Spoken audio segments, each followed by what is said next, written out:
근데 금요일 날은 우리가 왜 쉬었죠? 뭐 쉬는 이유도 모르고 저는 뭐 쉬니까 좋긴 하더구만. 근데 뭐 소비를 좀 많이 하라, 그렇게 그런 의도로 했다는 것인데, 국가가 하루아침에 이렇게 뭘 정책을 변경하고 그런 뭐 별로 좋은 것 같지는 않아요. 그렇게 하려면 1년 전에 무슨 정책을 세우든지 그렇게 해야지, 한쪽이 또 잘 되면 한쪽은 또 다 무너지게 돼 있다. 그럼 똑같아요. 근데 국가가 그냥 하루아침에 한 일주일 전에 그렇게 아주 당황스러운 데도 있죠. 예. 어쨌든 잘 쉬고 잘 먹고 그래서 좋긴 했습니다. 오늘 특별히 여보의 주간을 맞이해서 오늘은 오늘 본문의 말씀에 따라서 하나님이 형벌을 내리실까, 좀 무서운 말씀을 여러분과 함께 나누기를 원합니다. 어차피 오늘 말씀이니까요. 자, 교회 다니는 사람들이 중대한 착각을 하는 게 있습니다. 중대한 착각인데요. 첫 번째 착각은 뭐냐면은, 나는 교회 다니니까 심판 안 받을 거야. 요 착각입니다. 나는 교회 다니니까 심판 받지 않을 거야. 두 번째 착각은 뭐냐면은, 하나님은 사랑이신데, 하나님은 사랑이시라 믿는 나에게 절대로 징계를 내리시 않을 거야. 이 두 가지 큰 착각을 가지고 오늘날 교회 다니는 사람들이 교회를 다니고 있습니다. 여러분, 근데 교회에 다니는 사람도요, 구원에 이르지 못하면, 교회에 다니는 사람도 구원에 이르지 못하면은 형벌 받습니다. 결론적으로. 또 두 번째 문제, 구원을 받은 사람도 잘못 살면은 징계를 받습니다. 결론적으로. 그냥 끝내도 되겠습니다. 설교 두 가지 결론 내리고 징계를 받는 겁니다. 자, 이와 같은 두 가지 착각 때문에 교회를 다니는 사람들이 뭐가 없냐면은 중대한 것을 하나 놓치고 살아갑니다. 그런 착각 때문에 교회를 다니는 사람들이 하나님을 두려움이 없어요. 하나님을 경외함이 없다는 겁니다.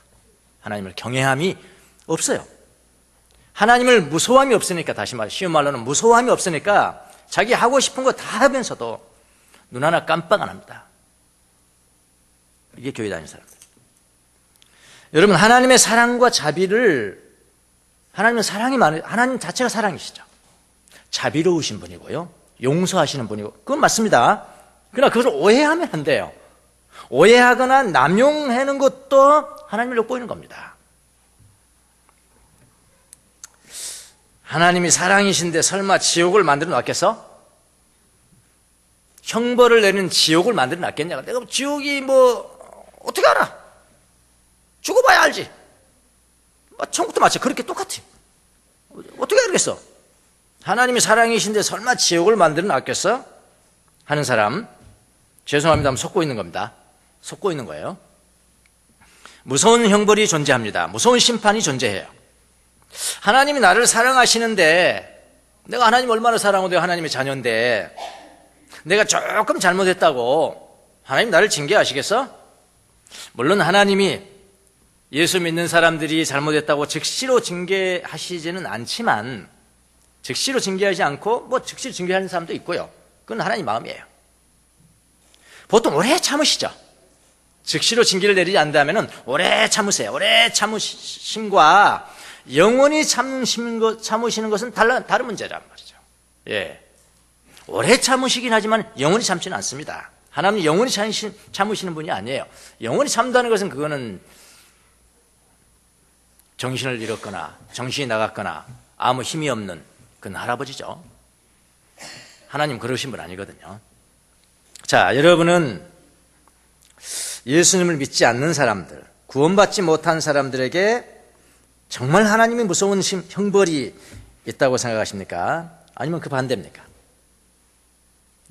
여러분은 정말 예수 믿는 사람들이 잘못했을 때 하나님의 징계가 있다라고 생각하십니까? 이거 하나님 징계야, 이거. 정말 그렇게 생각하십니까? 아니면 그 반대입니까? 오늘 이것들을 한번 다뤄보도록 하겠습니다. 왜냐하면 본문이 그 문제거든요. 오늘 본문이요. 자, 오늘 본문을 조금 개괄적으로 살펴보면요, 이런 내용, 지금까지 우리 히브리서를 쭉 봐왔잖아요. 유대인들을 위한 복음서입니다. 히브리서는 유대인들이 교회를 옛날엔 자기들 구약만 믿고 구약대로 살고 있었는데 어느 순간에 복음이 그들에게 전해져서 교회로 초대를 받은 겁니다. 25절에 모임이라, 모임을 피하는 사람과 습관과 같이 하지 말라, 모임을 피하지 말라 그래. 그 모임은 교회예요. 교회라는 어셈블리니까 교회를 이루고 그 다음에 교회에 들어가서, 유대인들이 교회에 들어가면 뭘 배우겠습니까? 진리를 배우는 거 아닙니까? 하나님 말씀을 배울 거 아니겠어요? 성경을 배울 거 아니겠어요? 배웠습니다. 제일 처음에 뭘 배웠을까요? 예수님이 누구신가? 당장 나왔잖아요. 대제사장과, 구약의 대제사장과 예수님과의 차이점이 뭔가 당장 나왔잖아요. 가르쳤잖아요. 예수님이 누구신가 배웠겠죠? 죄가 무엇인가 배웠겠죠? 믿음이 무엇인가 배웠겠죠? 어떻게 의로워지는 것인가? 구약에서 말하는 그 의로라는 것이 뭐냐? 믿음으로 말미암아 의로워진다는 것이 무엇이냐? 뭐 그런 거 아주 기본적인 진리를 다 배웠을 거예요. 너무나 당연한 거 아닙니까? 그럼 뭐 교회에서 뭐 돈 잘 버는 법, 뭐 그런 거 가르쳐 주겠습니까? 건강하게 사는 법, 뭐 그런 거 가르쳐 주겠어요? 그건 아니잖아요. 네. 진리에 대한 지식이라고요. 19절에. 진리에 대한 지식이라고요. 그렇죠? 네. 진리에 대한 지식. 예. 진리에 대한 지식을 배웠습니다. 그런데 그 사람들이 그런 진리에 대한 지식을 배웠음에도 불구하고 받았다고 그랬죠? 얻었다고 그랬어요. 받았어요. 예, 받았습니다. 배우고 받았어요. 그런 진리에 대한 지식을 받았음에도 불구하고 25절에는 뭐라고 그랬나요? 우리가 지난 시간에 봤던 25절 안 보입니다만 25절에는 뭐라고 그러냐면은 떠났다. 교회를 떠나는 겁니다. 그런 진리에 대한 지식을 받았음에도 불구하고 그 모임을 떠나고 있었어요. 계속 습관적으로 떠나는 겁니다. 그래서 25절에는 뭐라고 그러냐면은 어느 사람들의 습관처럼 우리는 모이기를 그만하지 말고, 피하지 말고, 모이기를 그만하지 말고 서로 격려해서 그날이 가까워오는 것을 볼수록 더욱 힘써 어떻게 모입시다 그랬잖아요. 25절에 그렇게 됐어요. 그리고 26절이 시작되는 거거든요. 26절과 25절 사이에는 접속사가 하나가 있습니다. 번역은 안 되어 있습니다. 접속사가 하나 있는데요, 헬라어로 가르라는 접속사예요. 가르는 뭐 그래서, 그러므로, 결론적으로 뭐 이런 뜻입니다. 근데 여기는 지금 번역이 안 되어 있어요. 다시 말하면은 25절과 26절은 뭐예요? 연결된단 말이죠. 연결이 돼요. 그러니까 이렇게 되는 겁니다. 우리가 어떤 사람들의 습관처럼 교회 가기를 그만두는 것을 그렇게 하지 말고 우리 그날이 가까움을 볼수록 더욱더 모입시다. 힘써 모입시다. 그들이 다 교회를 떠났다는 거죠. 그 다음에 26절 그래서 이렇게 됩니다. 그래서 모임을 습관적으로 떠나는 사람들의 결과죠. 결과가 뭐라 했냐? 26절에 우리가 진리에 대한 지식을 얻은 뒤에도 짐짓은 뭐예요? 고의로 알고서 짐짓 죄를 짓고 있으면 이렇게 연결되는 거예요. 자, 그러니까 진리에 대한 지식을 얻은 뒤에도 일부러 죄를 짓는 자들에 대한 이야기죠. 오늘 말씀, 그렇죠? 예. 교회에서 진리에 대한 지식을 받았음에도 불구하고 일부러 계속해서 죄를 짓고 있는 사람들에 대한 이야기예요.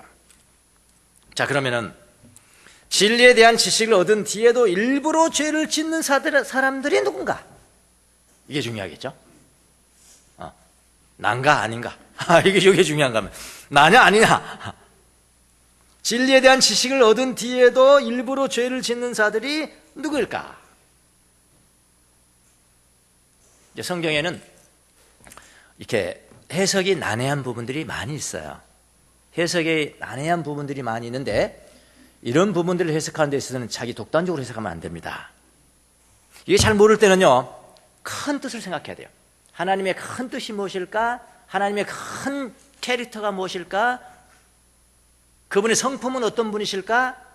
이전에 그러니까 쉽게 말하면은 큰 기둥들이 있잖아요. 기둥들이. 여기 보면은 기둥들이 있단 말이에요. 이 기둥 무너지면 안 된단 말이에요. 그 기둥에 부딪히지 않도록 해석해야 된다. 무슨 말이시겠어요? 성경 해석의 ABC예요, 이게요. 자, 그러니까 이런 것들이 아주 해석하기 어려운 구절 중에 하나입니다. 진리에 대한 지식을 얻은 뒤에 일부러 죄를 짓는데, 자, 나는 진리에 대한 지식을 받았어. 그럼 예수님 믿어요. 예수 믿었는데 죄 한 번 졌어? 아, 형벌 받나?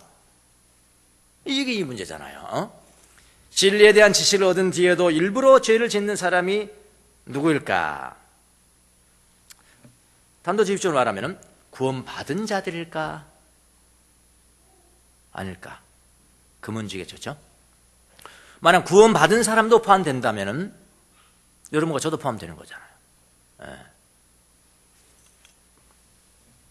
아니면은 교회는 다니면서 교회는 다니니까 열심히 나오니까 뭐 열심히 나온 것도 아니고 뭐 중간쯤에 나온 사람도 있고 뭐 어떤 사람 설교 딱 끝나면 또 들어오는 사람, 점심 먹을 때 또 이제 들어오는 사람도 있고, 어떤 교회는 나오는 사람들 다 이 사람들이 다 미리 나오던 설교 중에 나오던 설교 끝나고 나오던 점심 먹을 때 나오던 하여튼 교회는 나온 사람들 교회 나왔잖아요. 이렇게요. 그게 또 위로가 되는 거야. 그럼 나 교회 갔다? 목사님 설교도 안 들었으면서 어쨌든 교회 나오는 사람, 교회는 다녀요. 교회는 다니면서 진리에 대한 지식을 가지고 있어요. 가지고 있지만 구원을 받지 못한 자들일까? 애매하죠. 애매모호합니다. 그래서 애매모호할 때 이제 성경 해석이 필요한 겁니다. 성경 해석의 원리가 필요한 거예요. 자기 독단적으로 막 해석해버리면 안 됩니다. 사람들 올가매버려. 잘못된 가르침을 올가매버린다 이 말이에요. 자, 26절은 뭐라고 그러냐면은 26절을 보면은 그들이 받을 수 있는 것은 26, 27절 보면 25, 26절 보면 그들이 받을 수 있는 것은 오직 하나님의 무서운 형벌. 이랬죠? 하나님의 무서운 형벌. 어딘가요? 27절. 남아있다고 생각. 그들에게 남아있다고 생각하는 것은 예상이 되는 것은 뭐냐면 무서운 심판입니다. 퍼니시먼트. 형벌입니다. 무서운 심판과 그냥 반역자들. 배교 비슷한 겁니다. 사실은. 반역자들을 삼킬 맹렬한 불이다. 불이는 심판을 뜻하잖아요. 이거라는 거예요. 그랬는데, 불이라고 했는데, 만약에 이 사람들이, 그러니까 진리에 대한 지식을 받고도 죄를 짓고 있는 사람들이 구원을 받은 사람들이라고 하면은, 만약에 그렇게 해석을 하면은, 여러분 성경 전체가 뭘 가르쳐 주고 있습니까? 하나님의 구원받은 자녀. 하나님이 선택하시고, 하나님의 자녀로 만드신 택한 자녀들은 어떻게 해요? 형벌에서 면해준다는 거예요. 그거죠. 복음이라는 게 그거잖아요. 하나님의 택한 하나님의 자녀들은 너희들은 형벌받지 않는다 나중에. 그건데 그 성경과 어떻게 돼? 배치가 되잖아요. 그렇죠? 배치가 되는 겁니다. 그래서 진리에 대한 지식을 얻었지만은 죄를 짓고 있는 사람들은 누구냐면은 교회는 다니면서 배우기는 했지만 구원의 확신이 없는 사람들. 그렇게 해석하는 것이 다수의 설이고 저도 한 표를 던집니다. 그러니까 성경에서 분명히 이야기해 줬다면 여기서 진리에 대한 지식을 얻고도 죄를 짓고 있는 자들이란 이런 사람들이다. 이렇게 해줬으면 참 우리가 이렇게 해석하는 고생을 안 해도 될 건데 성경은 다 그렇게 안 열어주고 있어요. 우리한테 맡기고 있습니다. 성경은요. 그래서 진리에 대한 지식을 받고도 죄를 짓고 있는 자들이라는 것은 교회에 다니면서 진리에 대한 지식을 얻긴 했지만은 구원의 확신이 없는 사람들. 그러면서 교회 떠나버리는 거죠. 그들은 교회에 다니면서 진리에 대한 지식을 어느 정도 가지고 있지만은요, 그 진리를 믿음으로 받아들여. 그 진리를 믿음으로 받아들여서 하나님과 인격적인 관계요. 인격적, 개인적 관계, 하나님과 퍼스널해야 돼. 하나님과 인격적 관계를 맺지 못한 사람들을 의미하는 것이다. 그런 사람들이 많냐고요? 제 개인적 판단은 많습니다. 우리 교회 말고 더 큰 교회들은 많아. 그냥 교회에 참석하는 게 자기 모든 구원이 담보되는 줄 알아. 많아요. 교회를 다니면서 진리에 대한 지식을 어느 정도 가지고 있지만은 그 진리를 믿음으로 받아들여 하나님과 퍼스널한 인격적인 관계를 맺지 못한 사람들이 교회에는 많다. 교회 다니면서 진리에 대한 지식을 어느 정도 받고 있지만 그 진리와 나와는 전혀 관계가 없어요. 지식으로 알고 있지만은 전혀 관계가 없이 살아가는 사람들, 그 진리가 나의 삶의 구체적인 능력으로 드러나지 않아요. 물론 우리가 그 진리를 우리가 믿음으로 말미암아 내 인격적인 삶 가운데 하나님 말씀이 드러나는 것이 항상 그러진 않죠. 어떤 사람들은 아무리 우리가 신령한 사람이라도 또 빗나갈 수 있거든요. 그 사람을 말하는 건 아니에요. 근데 이 사람은 항구적으로 그건 아니에요. 교회 나와서 진리에 대한 지식이 있긴 하지만은 인격적 관계가 없어요. 구원이 없어요. 구원의 확신이 없어요. 그런 사람들, 자, 이런 사람들 뭐라고 그러냐면 교회에 다니면서 진리에 대한 지식을 받았기 때문에 그 사람들은 지식은 있잖아요. 지식은. 근데 이 사람들은 뭐라고 그러냐면 그 사람들은 기독교를 어떻게 생각하느냐. 기독교를 어떻게 생각하냐면은 기독교를 신앙의 공식적이라고 그래요. 폼을 갖추는, formulate. 공식적인 시스템이야, 시스템. 하나의 시스템이야. 기독교를 어떻게 받아들이냐면은 신앙이라는 공식적인 시스템으로 봐요. 조금 어려운 말인 것 같지만요. 자기가 정말 그렇게 생각하는 사람들 금방 다 이해를 합니다. 아, 목사님 무슨 말씀인지 알겠습니다. 신앙의 기독교를 어떻게 받아들이냐면 기독교는 내 개인적인 구주, 그분이 나 개인적인 인격적인 관계, 그 다음에 그분의 말씀이 내 삶 가운데 역사하게 만드는 그런 것이 아니고, 기독교를 어떻게 공식적인 신앙의 시스템이야, 시스템 하나야. 시스템을 정도로 여길 뿐입니다. 결국 그 사람들은 진리에 대한 지식은 받았지만 구원의 확신이 없는 사람들이다. 근데 사실 물론 여기서 히브리 저자가 이렇게 썼지만은 이 히브리서를 받아든 사람들이 다 그런 이야기는 아니에요. 어떤 한 추상적으로 그런 사람들을 지금 상징하고 이야기를 하는 겁니다. 예, 그렇게 이해를 하시면 되겠습니다. 그러니까 이 사람들이 고의로 계속해서 죄를 짓고 있었다. 죄를 짓고 있습니다. 여기 죄를 짓는다는 것은 무슨 뜻일까요? 죄를 짓는다. 우리가 예수님을 개인의 구주로 모셔드렸으면은 성경에는 그리스도인들은 마땅히 행해야 될 어떤 행동들이 있어요. 그렇잖아요. 성경에. 예수님을 개인의 구주로 모셔드렸으면 마땅히 기대되는 행동들이 있거든요. 그러나 그들은 그런 행동과는 전혀 반대되는 행동을 하고 있는 사람들이다. 그것이 바로 뭐냐면은 진리에 대한 지식을 받았음에도 불구하고 계속 죄를 짓고 있는 사람들. 그렇게 이해를 하시면 됩니다. 모임도 습관적으로 떠나고 윤리적인 범죄도 서슴지 않고 저지르고요. 이런 사람들은 29절에 아주 좀 구체적으로 이야기를 했는데 이런 사람들이다. 하나님의 아들을 짓밟는 사람들. 하나님의 아들을 짓밟는 사람. 자기를 거룩하게 해준 언약의 피, 예수님의 피를 대수롭게 여기지 않는 사람.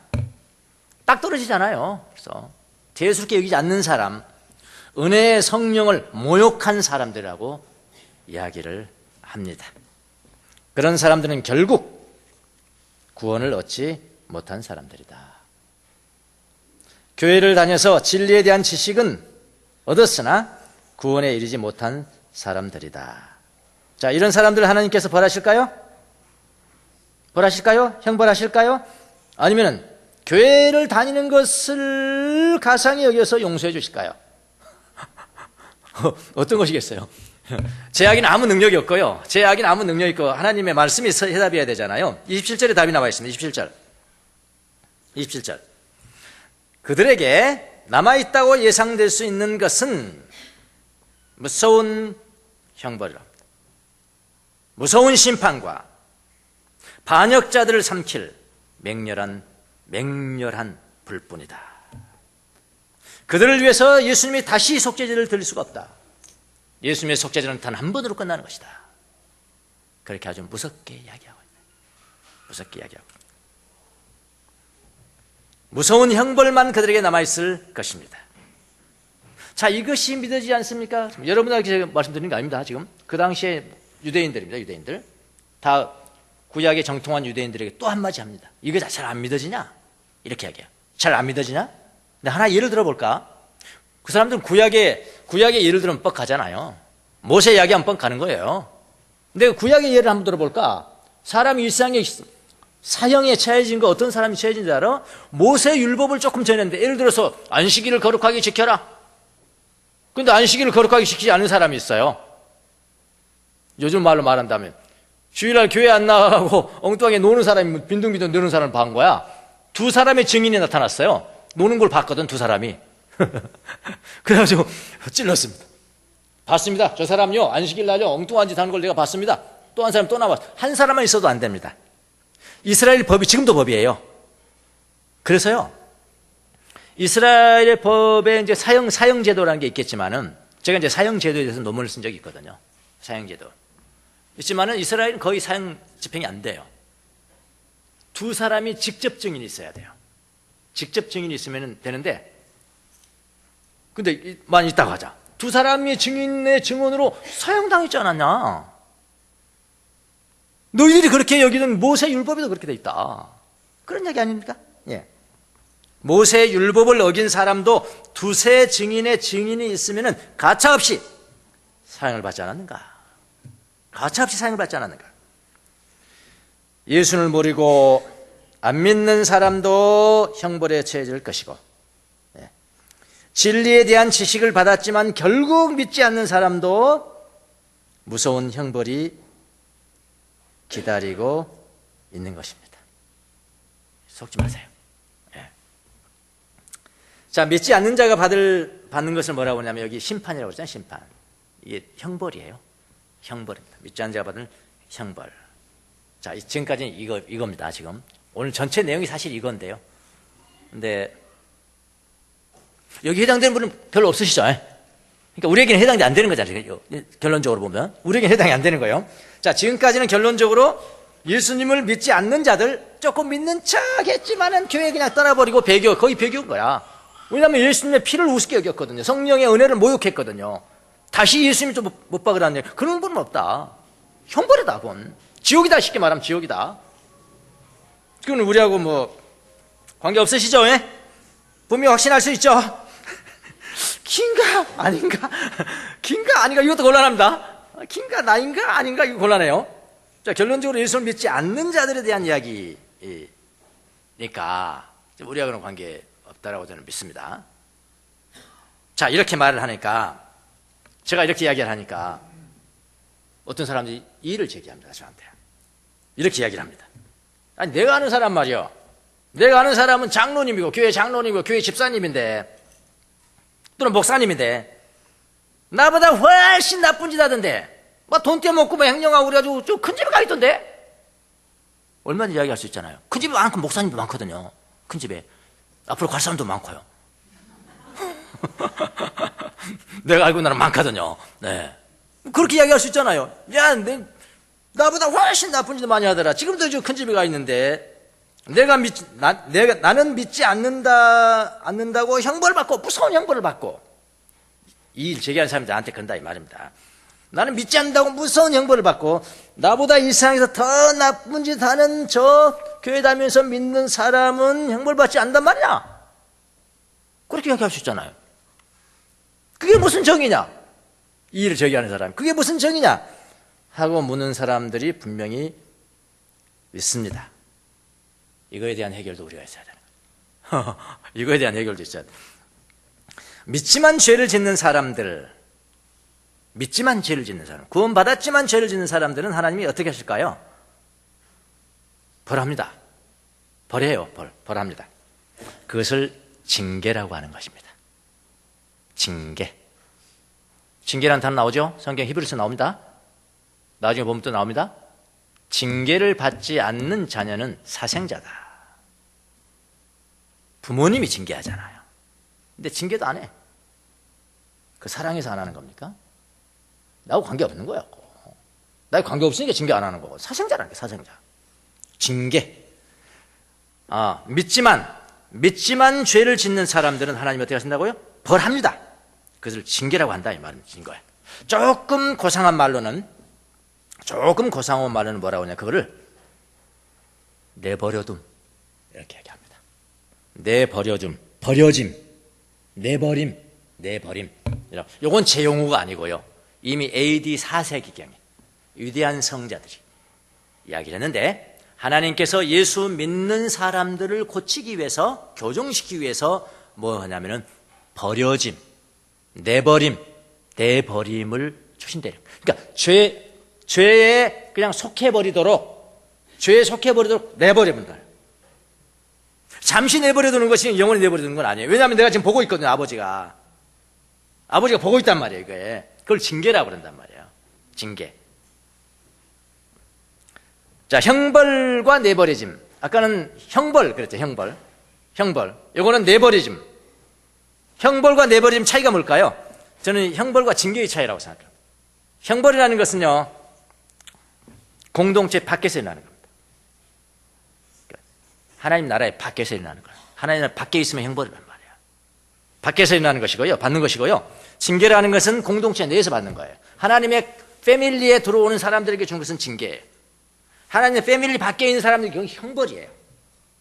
여기 형벌이거든요, 그게요. 실제로 지금도 마찬가지예요. 징계는요, 예를 들어서 평신 장로교회 같은 경우에 평신도들의, 장로를 포함해서 평신도들이 교회에서 잘못했다. 그러면 당회에서 징계를 합니다. 징계합니다. 목사님이 잘못했어? 그러면 노회에서, 상급기관인 노회 혹은 총회에서 징계를 해요. 근데 제가 예를 들어서 이렇게 합시다. 우리 밝은교회 누가 잘못했어요? 그래서 목사님이 당회 혹은 위원회를 열어서, 징계위원회를 열어서 징계를 했어. 그 성도를 징계했어. 예를 들어서 당신은 앞으로 1년 동안 11조 못합니다. 그 징계입니다. 기분 좋아하신 분이 계신 것 같은데. 기분 좋아하신 분이 계신. 하나님 앞에 못 냅니다. 당신이 11조 못합니다. 1년 동안 11조 못합니다. 그거요. 그 다음에 이런 거. 당신 앞으로 한 달 동안 공적인 예배 못 나옵니다. 할렐루야 하겠죠, 어떤 사람들은요. 근데 그게 다 징계입니다. 징계. 앞으로 1년 동안 수찬 정지, 성만찬 참석 못합니다. 그런 게 다 징계예요. 징계할 수 있어요. 우리 교회는 못하죠. 징계하면 다 나가버릴까봐. 근데 징계를 했어. 교회에서 징계를 했는데, 나 이게 왜 나한테 기분 나쁘게 징계하는 거야? 나 징계 이거 내가 무효시킬 거야 하면은 단 한 가지 있어요. 단 한 가지면 끝나요. 어떻게 합니까? 교회 나가버리면 그만이에요. 네. 교회 나가서 다른 교회 가버리면은 이 교회 공동체 내가 아니잖아요. 아닌 거예요. 그럼 뭐예요? 목사님도 마찬가지입니다. 예를 들어서 노예나 총회에서 징계를 했어. 그 목사님이 징계를 했어. 그러니까 내일 나한테 징계를 해? 내 이 징계 무효화시킬 거야 하면은 자기가 교단 떠나버린 그만이에요. 법적으로 그렇습니다. 거기가 남아있는 한 그건 징계예요. 떠나버리면은 아니에요. 그만이에요. 네. 내에서 지나 밖에서 지나. 저는 징계라고 그런 표현을 씁니다. 4세기는 내버려둔다. 그런 표현을 썼죠. 하나님이 때로 잘 믿는 사람을, 정말 잘 믿는 사람을 때로는 죄 속에, 고난 속에, 고통 속에, 징계 속에 내버릴 때가 있어요. 그 자체가 징계죠. 그 자체가 징계입니다. 형벌이라는 것은 잘못에 대한 정말로 응징이죠. 대가고 응징이지만은 징계는, 하나님의 징계는, 하나님의 자녀들에 내린 징계는 목적이 있어요. 분명한 하나님의 목적이 있습니다. 그게 뭔지 아십니까? 하나님이 하나님의 자녀를 더욱 잘 되게 하기 위해서 내리는 게 징계예요. 엄청 차이죠. 형벌과 징계는 엄청 차이입니다. 내어버려 두면 하나님의 목적이 있다니까요. 뭐 때문에요? 더 잘 되게 하기 위해서 내버려 두는 거예요. 잠시 내버려 둔다. 성경상에 그런 예는 많습니다. 대표적인 예가 욥입니다. 욥이가 최고 잘 나갔잖아요. 모든 면에서 잘 나갔잖아요. 모든 게 잘 나가가지고 살짝 자기가 최고인 줄 알았죠?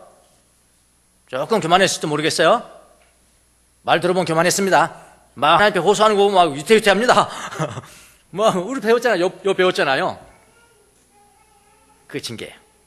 욥이 그렇게요. 내버려뒀잖아요. 하나님 내버려뒀잖아요. 잠시 동안 얼마나 기간인지 모르겠지만은 어쨌든 그 기간 동안 내버려뒀잖아요. 다 목적이 있어요. 하나님의 목적이 있는 겁니다. 또 누구일까요? 다윗은 어떨까요? 다윗 최고로 잘 나갔잖아요. 내 마음에 합한 자다. 저런 사람이 없다 할 정도로 왕이 하나님의 은혜로 왕까지 됐습니다. 최고였습니다.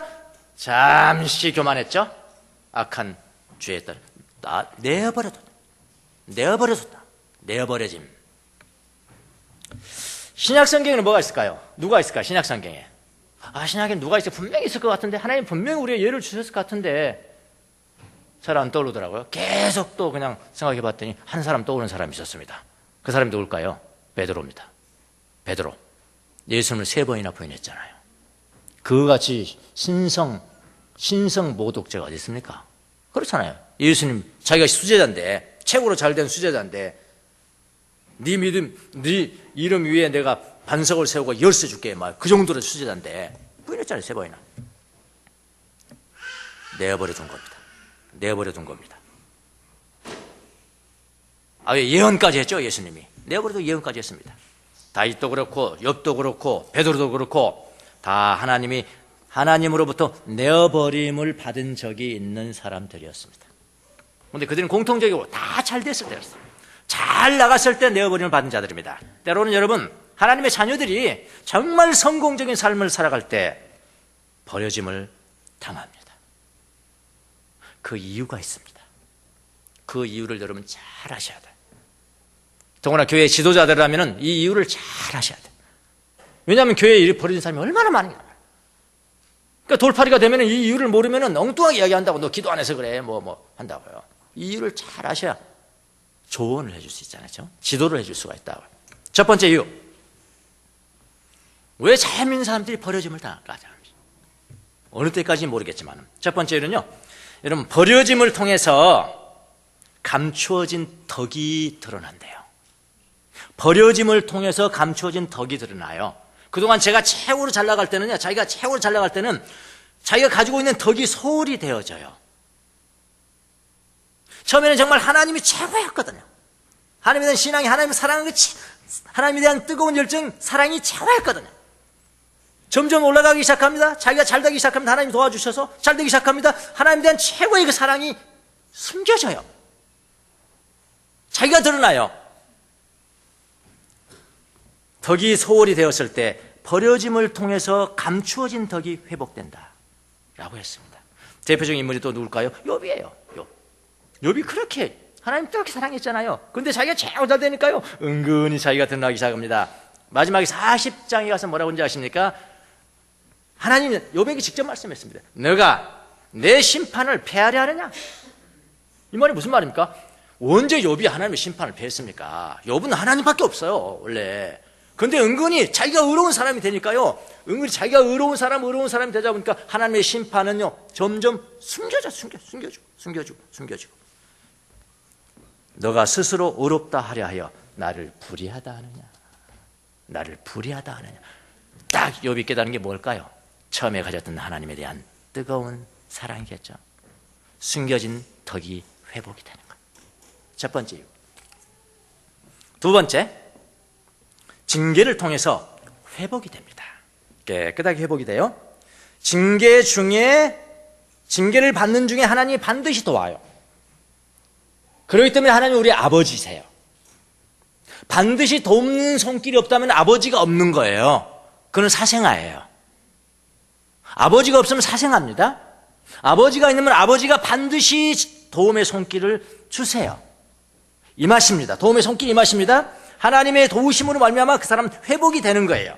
회복이 되면 어떻게 됩니까? 다른 사람의 구원을 위해서 노력하게 되잖아요. 다른 사람의 구원의 원인이 되는 겁니다, 여러분. 세 번째, 버려지면 뭐가 있겠어요? 여러분 다 아시는 거예요.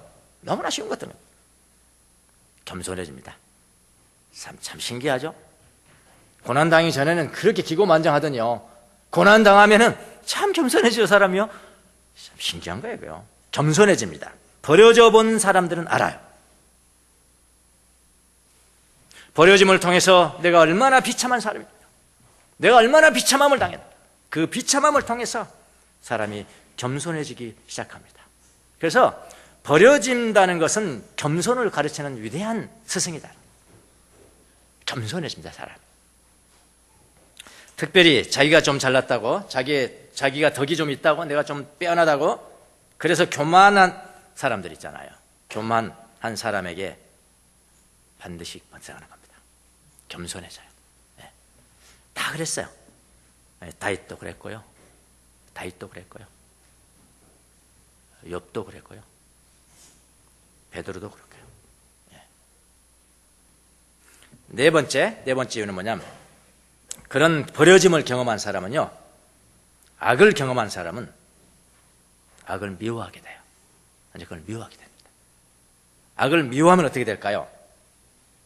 악을 미워하게 되면요, 다섯 번째 이유입니다. 가장 높은 안식의 상태로 들어간다. 가장 더 높은 안식의 평화의 상태로 들어간다. 악을 경험함으로 악을 미워하게 되고 그 결과 더욱 높은 경지에 안식을 얻게 됩니다. 그게 결국 이게 성장입니다. 성숙이에요. 그러니까 이게 4세기에 이야기했는데요, 벌써 16세기에는 십자가 요한이 영혼의 어두운 밤으로 이야기했죠. 이미 4세기에 이런 그 가르침들이 있었습니다. 그러니까 형벌과 징계는 다른 거예요. 자, 믿는 사람이 받는 죄 속의 버려짐. 신앙생활 잘하는 사람 그냥 버려짐을 당했을 때와 믿지 않는 사람들이 죄를 범했을 때, 그리고 배교했을 때와는 그 게임이 안 되는 겁니다. 그 차이점 게임이 안 되는 거예요. 전자는 하나님이 사랑해서 그를 더 높은 경지에 오르라고 내린 징계이지만, 후자는 믿지 않음으로 받는 지옥의 형벌입니다. 부디, 전자는 뭐 놔두더라도 부디 후자의 형벌만은 반드시 면하는 여러분이 되시기를 예수님으로 축원합니다. 기도하겠습니다.